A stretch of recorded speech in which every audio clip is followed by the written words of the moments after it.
225 दिन के लिए मंगल देंगे बड़ा झटका।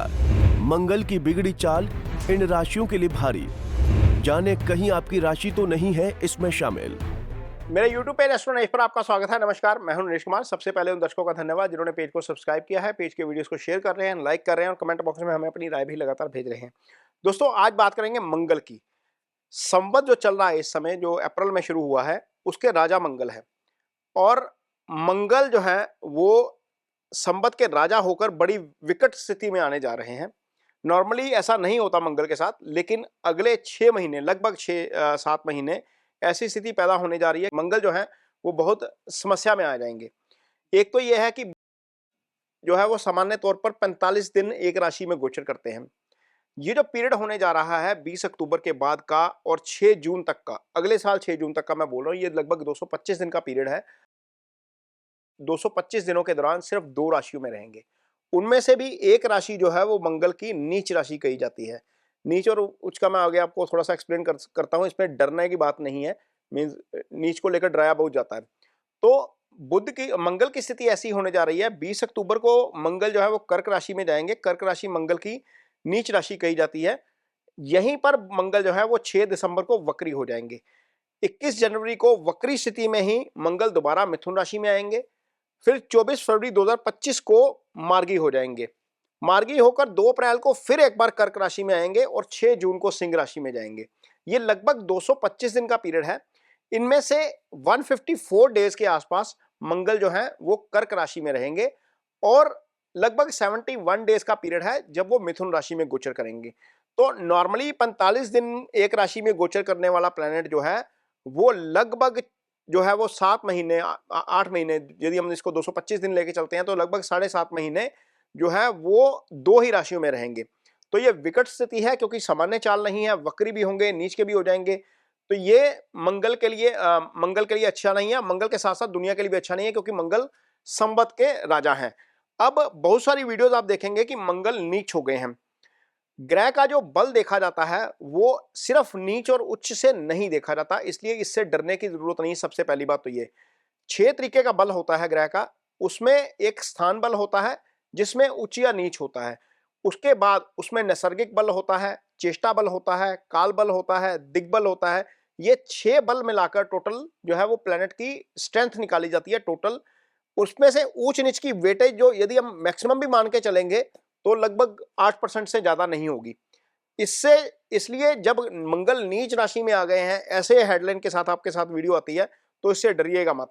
अब कर्क राशि के जातक बहुत डराए जाएंगे क्योंकि कर्क राशि में मंगल आ रहे हैं।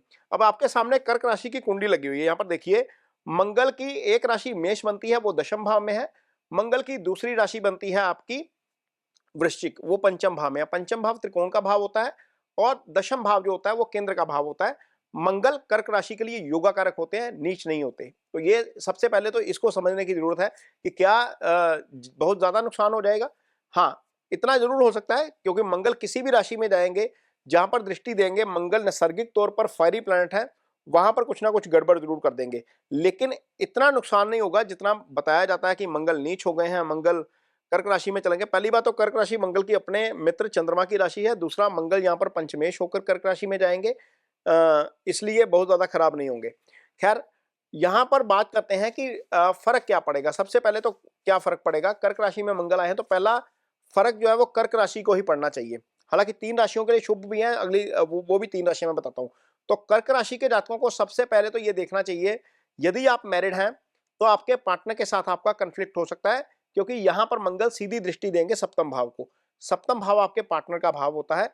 आपके टेम्परामेंट में थोड़ी सी जो है वो फायरी वो हो सकता है, मीन आप थोड़ा सा गुस्से में ज्यादा आ सकते हैं। आपका टेम्परामेंट थोड़ा सा अवर हो सकता है। किसी भी विषय पर बात करते हुए अपने पार्टनर के साथ इतना भर होगा। और इसके अलावा मंगल चूंकि चौथे भाव को देख रहे हैं तो इस अवधि में कोई भी प्रॉपर्टी की खरीद करनी है वो सोच समझ के करनी है क्योंकि मंगल जो है वो ऐसी प्रॉपर्टी के कारक होते हैं जो अनकंस्ट्रक्टेड होती है, जो लैंड होती है वो मंगल से देखी जाती है। तो यहां पर मंगल की चौथे भाव पर दृष्टि रहेगी। यहां पर दृष्टि होने का मतलब यह है कि कोई भी, ये चौथा भाव आपकी एसेट का भाव होता है। कोई भी आप गाड़ी खरीदते हैं, प्लॉट खरीदते हैं, प्रॉपर्टी खरीदते हैं, वो मंगल से ही आती है। तो यहाँ पर मंगल की दृष्टि होने का मतलब है कि आपको थोड़ा-सा सोच समझ कर और देख परख कर डील करनी चाहिए। सप्तम भाव में दृष्टि का मतलब है कि पार्टनर के साथ कॉन्फ्लिक्ट भी हो सकता है, पार्टनर की हेल्थ को भी इश्यू हो सकता है। अष्टम भाव पर मंगल की दृष्टि जा रही है, यहाँ पर देखिए चार्ट जो लगा हुआ है, ड्राइविंग थोड़ी-सी स्लो करिएगा, मंगल ब्लीडिंग के कारक हैं, अष्टम दुर्घटना का भाव होता है, इसलिए यहाँ पर थोड़ा-सा आपको ध्यान रखना पड़ेगा, यहाँ पर दिक्कत हो सकती है। 3 राशियाँ अब बात करते हैं जिनके लिए मंगल बहुत अच्छे होने जा रहे हैं। पहली राशि है वृषभ राशि। वृषभ राशि के जातकों को मंगल का जो है वो अच्छा होना तीसरे भाव में गोचर करना, कर्क राशि में गोचर करना बहुत अच्छा है। कारण कोई भी पाप ग्रह हो, चाहे वो राहु हो, केतु हो, सूर्य हो, शनि हो, मंगल हो, तीसरे भाव में बहुत अच्छा फल करते हैं। तो जो 2 राशि है ना, जो वृषभ राशि है, उसके लिए मंगल जो है वो अच्छे हो जाएंगे तीसरे भाव में जाकर। तीसरे भाव में जाकर मंगल पराक्रम में वृद्धि करेंगे। भाइयों के सहयोग आपको मिलेगा। हालांकि वक्री हो जाएंगे बीच में, पीछे भी जाएंगे, धन भाव में भी जाएंगे, लेकिन जब तक कर्क में रहेंगे आपके लिए पराक्रम में वृद्धि करवाने का काम करेंगे, आपको कॉन्फिडेंस देंगे। जिन 2 राशियों के स्वामी आपकी कुंडली में है मंगल, यानी कि जो वृषभ राशि होती है उसके लिए 12वें भाव के स्वामी मंगल बनते हैं और सप्तम भाव के स्वामी बनते हैं मंगल। उन 2 भावों से संबंधित जो पॉजिटिव फल मिलते हैं, विदेश यात्रा करवा सकते हैं, यहाँ पर आपका पार्टनर जो है उसके साथ आपका तालमेल थोड़ा-सा बेटर करवा सकते हैं मंगल। तो ये भले ही वो बिज़नेस पार्टनर है, भले ही आपका लाइफ पार्टनर है। तो यहाँ पर मंगल के अच्छे फल जो है वो आपको मिलेंगे वृषभ राशि के जातकों को डेफिनिटली। अगली राशि जिसको इसका फायदा होने जा रहा है वो है कुंभ राशि। कुंभ राशि के जातकों के लिए मंगल छठे भाव में गोचर करेंगे। छठे भाव में आकर भले ही यहाँ पर नीच के हो जाएंगे, लेकिन छठे का गोचर मंगल का अच्छा होता है। और मंगल यहाँ पर छठा भाव क्या होता है, रोग ऋण शत्रु का भाव होता है। यदि आपके ऊपर कोई कर्ज है तो कर्ज की मुक्ति के लिए पहली बात तो मंगल का ही जो है वो रेमेडी की जाती है। इसके अलावा यदि आपका कोई कोर्ट केस चल रहा है उसके लिए भी मंगल की रेमेडी की जाती है। मंगल इस भाव के कारक होकर यहाँ पर बैठेंगे, ये मंगल इस भाव के कारक भी होते हैं, छठे के कारक ही मंगल होते हैं। तो रोग ऋण शत्रु से संबंधित जो समस्याएं हैं खासतौर पर कुंभ राशि के जातकों के लिए, उनको इन एरियाज ऑफ लाइफ में डेफिनेटली फायदा हो सकता है। कर्ज में कमी हो सकती है, ये लगभग 225 दिन का पीरियड है जब मंगल यहीं पर रहेंगे, इसके इर्द गिर्द रहेंगे, पंचम रहेंगे या छठे रहेंगे। तो ये आपको कर्ज में मुक्ति की तरफ लेके जा सकता है। इसके अलावा आपका यदि कोई कोर्ट केस चल रहा है वहां पर आप भारी पड़ते हुए नजर आएंगे, सामने वाले के ऊपर जो है चीजें आपके फेवर में आती हुई नजर आ सकती हैं। यदि आपको कोई फिजिकल प्रॉब्लम है तो वहां पर मंगल आपको इस चीज के लिए स्ट्रेंथ देंगे। कुंभ राशि के जातक के लिए मंगल 11वें भाव के भी तीसरे भाव के स्वामी बनते हैं और तीसरे के साथ साथ कुंभ राशि के जातकों के लिए दशम भाव के स्वामी बनते हैं। तो दशम भाव के स्वामी का शुभ गोचर में जाना, दशम आपके कारोबार का भाव होता है, ये आपके लिए अच्छा है और आप डेफिनेटली इससे जो है वो उससे आपको फायदा होगा, आपके कारोबार में वृद्धि होगी, कार्यस्थल पर आपका प्रभाव बढ़ेगा, आप पूरे पराक्रम के साथ काम करेंगे। पराक्रम इसलिए क्योंकि मंगल जो है वो आपकी कुंडली में अच्छे गोचर में है और तीसरे भाव के स्वामी हैं। तो अगली राशि जिसको इसका फायदा होने जा रहा है वो है आपकी कन्या राशि। कन्या राशि के जातकों के लिए मंगल 11वें भाव में गोचर करेंगे। मंगल चूंकि पाप ग्रह है तो 11वें भाव में मंगल का गोचर आपके लिए अच्छा है। 11वें भाव में मंगल के गोचर का मतलब है कि आपको जो 11वां भाव होता है वो आय का भाव होता है। आय से संबंधित चीजें आपके लिए थोड़ी सी बेटर होंगी। 11वें से प्रमोशन देखी जाती है। यदि आपकी कोई प्रमोशन पेंडिंग है, एलिवेशन पेंडिंग है, तो वहां पर आपको एलिवेशन मिलती हुई नजर आएगी। मंगल आपके लिए अष्टम भाव के स्वामी हैं। अष्टम से सडन प्रॉफिट या सडन लॉस देखा जाता है। ऐसी स्थिति में आपको कहीं ना कहीं सडन प्रॉफिट हो सकता है और मंगल आपके लिए तीसरे भाव के भी स्वामी है। पराक्रम यहाँ पर जो है वो पराक्रम में वृद्धि करेंगे मंगल यहाँ पर रहकर। तो ये कन्या राशि के जातकों के लिए तीसरे भाव के अच्छे फल मिलेंगे, 11वें के फल मिलेंगे आपको क्योंकि मंगल वहां पर गोचर कर रहे हैं। इसके अलावा आपको अष्टम के अच्छे फल मिलेंगे। तो 3 राशियां जिनके लिए मंगल बहुत अच्छे हैं। कर्क राशि जिसके लिए थोड़ा सा सावधान रहने की जरूरत है। इसके अलावा मंगल जिसके लिए अष्टम भाव में गोचर करेंगे वो गोचर अच्छा नहीं होगा, वहां पर थोड़ा सा सावधान जरूर रहने की जरूरत है।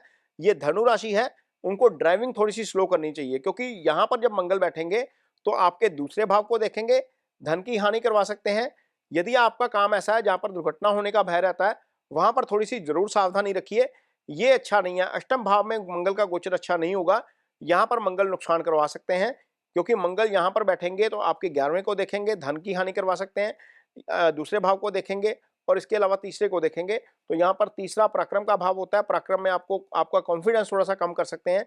ये चीजें मंगल के लिए जो है वो धनु राशि के जातकों के लिए मंगल के इस गोचर के दौरान देखने को मिल सकती हैं।